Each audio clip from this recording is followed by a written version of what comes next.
overseas, I always make a bit of an effort to learn this local language. You know, you'll buy a phrase book, you'll speak some Spanish, French, something like that. Fair enough. But I've noticed American tourists never bother with that kind of thing. No, the Americans, they're hopeless. Now, they're quite rude. You always see them in Europe, you know, asking people, do you speak English? You know, usually quite loudly too, don't they? And even when they actually do have people speaking English to them, Americans don't even understand their accents. They don't. They even put subtitles over Susan Boyle when she went on Oprah.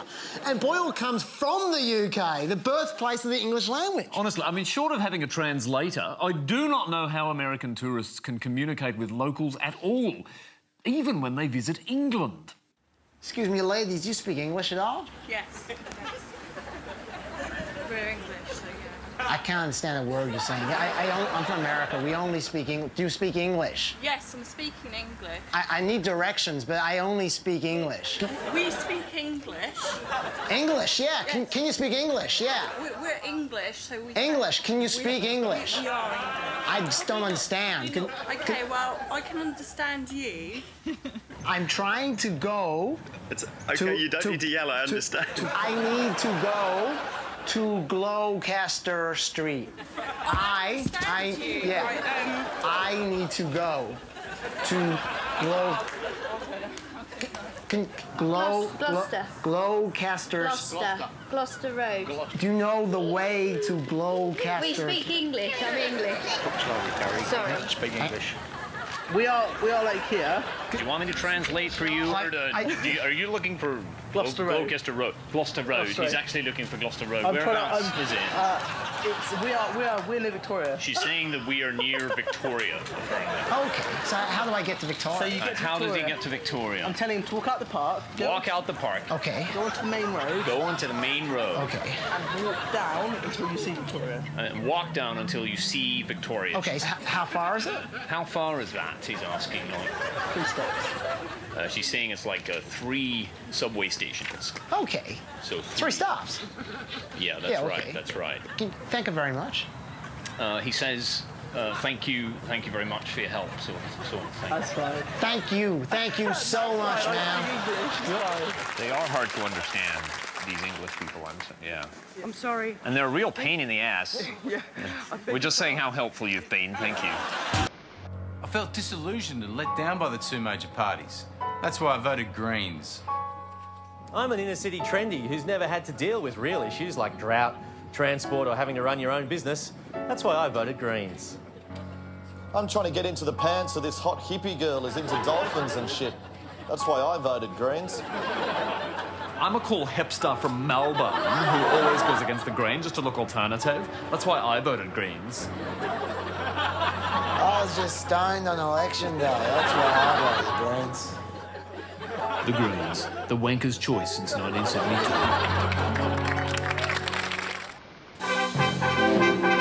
Yes. What have we learnt from history? And yes, it's a special religious edition as we take a look at the Holy Book of Genesis. In particular, the story of Adam and Eve in the Garden of Eden. Now, numerous faiths, Christians, Muslims, Jews, they all accept this story as historically true. And they pinpoint the fall of man to the moment when Adam and Eve ate the fruit that was offered to them by a serpent. It was the original sin that we've all been paying for ever since. Quite a big deal, really. But have we learnt from our mistake? Would anyone of a religious faith be so foolish as to accept some fruit from a serpent today? Like an apple, madam. Best tree in the garden. There you go. Would you like an apple? Yes, get one for your husband. That's what Eve did. Come on, from the best tree in the garden. Okay, thanks. Good on you. Yeah. You want an apple? Why not? How much are you charging for the apple? Free. What are you advertising? Nothing. St. George Bank or something? What is it? No, it's nothing. They say there's no free lunches. I don't know. It's not a lunch. It's only an Well, apple. look, it may affect the rest of time, but other than that, it's a free apple. Okay, thanks a lot. You must be advertising something. Can't a guy be a serpent at giving out apples and not be suspected of doing something wrong? That's good. That's right. Have to? Yeah, you go for your life. Have to. Give one to your wife. Hey, no, come on. Complimentary apple. No, go. Don't do this. Complimentary apple for the Archbishop. Go. Get him out of here, please. An apple, sir. Balance the Easter eggs with an apple. Oh, I see. Oh, thank you. There you go. From the best tree in the garden.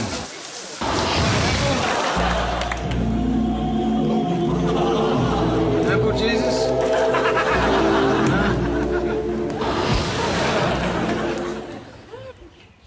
An apple to celebrate? Prime Minister, would you like an apple? Come on, take an apple from the serpent. Oh, is it? Oh, I see. Come on, from a serpent to a snake, Prime Minister. Take the apple. You can trust me. It's from the best tree in the garden. Catch this, Prime Minister. Catch.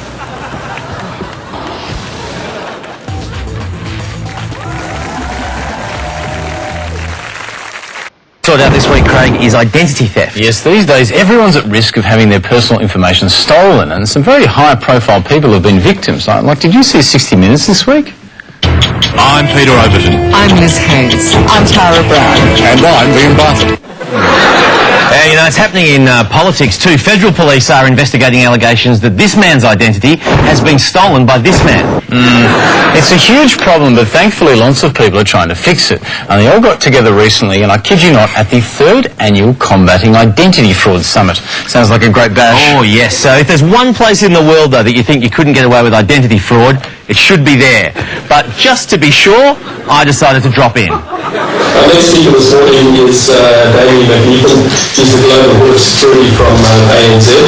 Please welcome Damien to the stage.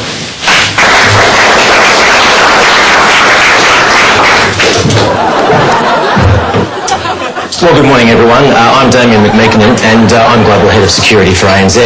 Today I'll be talking to you about identity fraud's part in larger crime. Now, I'm sure many of you here have seen the Steven Spielberg movie, Catch Me If You Can. Well, things have changed quite a bit since the 1960s. Thankfully, we are far less gullible these days. And the lone fraudster is increasingly being replaced by far more sophisticated crime syndicates. Sorry, mate, would you mind just sitting down? I'm just trying to do my speech here. You're doing well. Okay, thank you very much. Who is this man, by the way?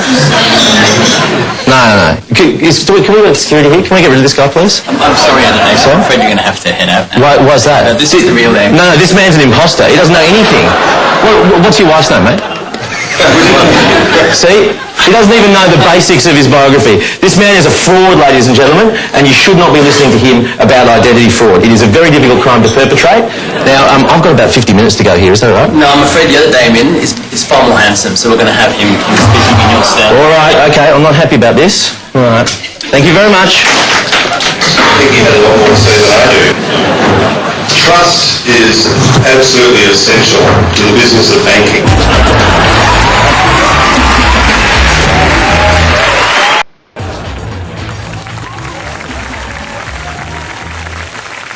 He's on the buzzing train, his phone calls are a pain. He's Clive, the slightly too loud commuter.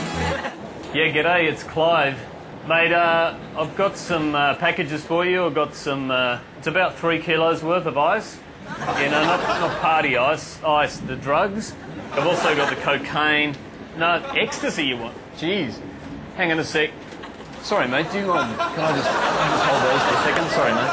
Sorry, mate. Yeah, hang on. It might be in the bottom pocket. If it's anywhere. Oh, shit. Oh, Jesus. Sorry, darling. He's Clive, the slightly too loud commuter.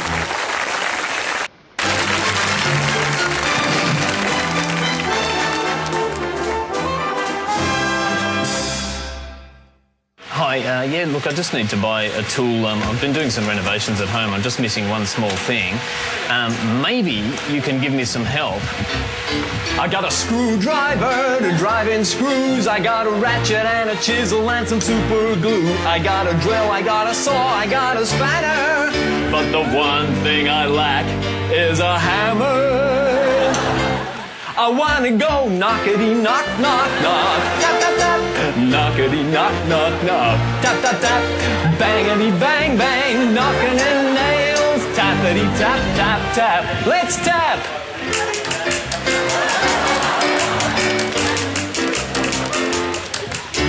I don't want nothing else, don't want no shovel or no pail. I don't want no citronella to get rid of my snails. I don't want to cause unnecessary drama.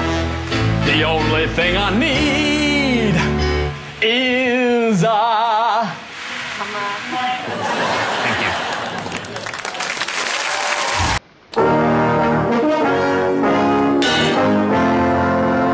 I think it's my duty as a politician is to find out what the people actually think. Mr Windsor, you claim that 82% of wheat growers support a single desk, but in geography, what is the official language spoken on Easter Island? Yes, I do claim that 82% of wheat growers speak French. It's actually Spanish. Spanish. Any other questions? I got plenty. You want another one? Yes. All right, okay. See if you can get a piece of pie. Which lovable Beverly Hillbilly died aged 95 in 2003? Was it Granny? Sorry, you can't get assistance from your press secretary. That's not allowed.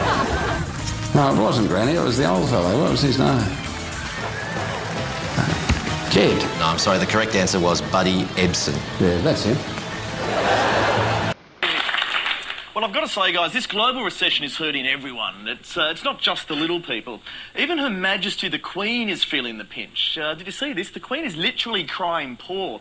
She recently asked the British government for a pay rise, arguing that her current allowance isn't enough money to run the palace. Well, it costs a lot of money to do all that waving, Chris. It does. But really, if the English want a monarchy, they've got to pay for it, don't they? Yeah, exactly. That was my thoughts exactly. So they should introduce a new tax that specifically pays for the upkeep of the royal family. But just how keen would the average Brit be about paying the Queen's way? How much should each British citizen give to the Queen each year? A, £10,000, B, £20,000, or C, £20,000 plus clothes, food and jewellery?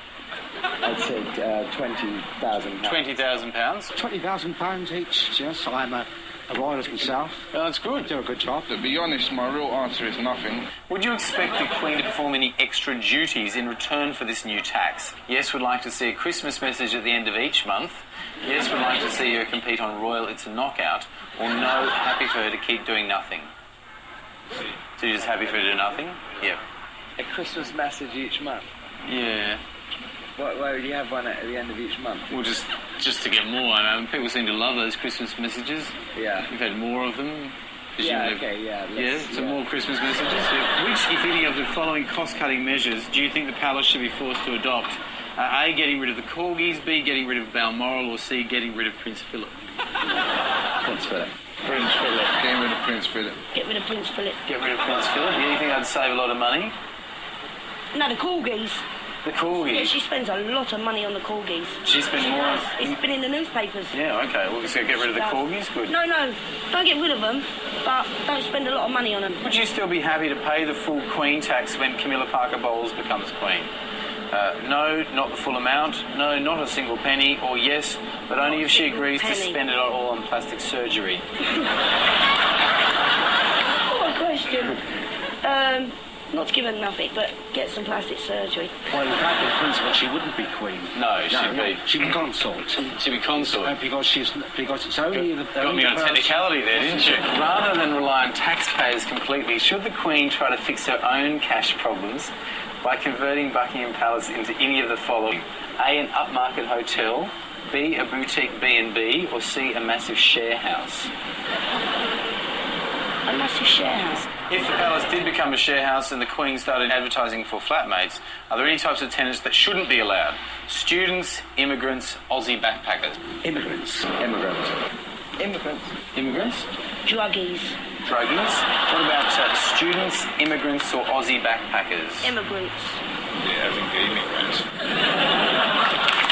Love the immigrants, Very fond of them. Very open society. I do like the idea, though, about leasing rooms at Buckingham Palace, because she does have a lot of space there. It's a tight rental market. I would have thought they'd have no shortage of takers. Well, that's exactly what I discovered when I tried to put those spare bedrooms on the market. 775 rooms available, everyone. Share with quiet elderly couple. I accept French. Prefer Germans, though. Would you like to get a room here, sir? You probably have to put up with a few taunts from Prince Philip, but other than that, it'd be fine. How much is it? Look, they'll take whatever they can get at the moment. They're a bit hard up. You don't ever dress up in a Nazi uniform, do you? Yeah, that's exactly that. They had trouble with the last tenant. Sorry, mate. You interested, madam? Do you want to take one of the... I'm just working. I'm not sure that you're allowed to do that right outside. Oh, really? I'm not sure. We'll have to check. You want to get the owners down here and we'll have a chat to them. 775 rooms. Some of them are taken, obviously. The old couple take a couple. They don't sleep together anymore, so that's 2 rooms gone. But other than that... Why is that? I thought the Queen was living in there. Yeah, no, the Queen is living there. She's part of the elderly couple. There you go. Excuse me.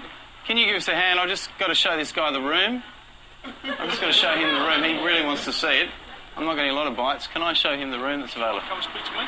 Yeah, I am. I'm just like to get in. Are you going to take us in the back exit? Come here, mate. He's going to show us the room. Do you think this is with the keeping the dignity of the palace? Yeah, we did quite a nice sign, I think. We tried to make it, talk it up a bit.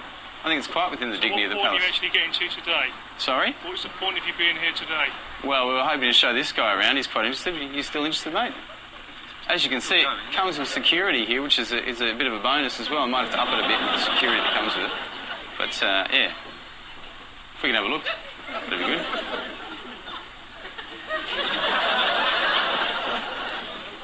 Do you want the room?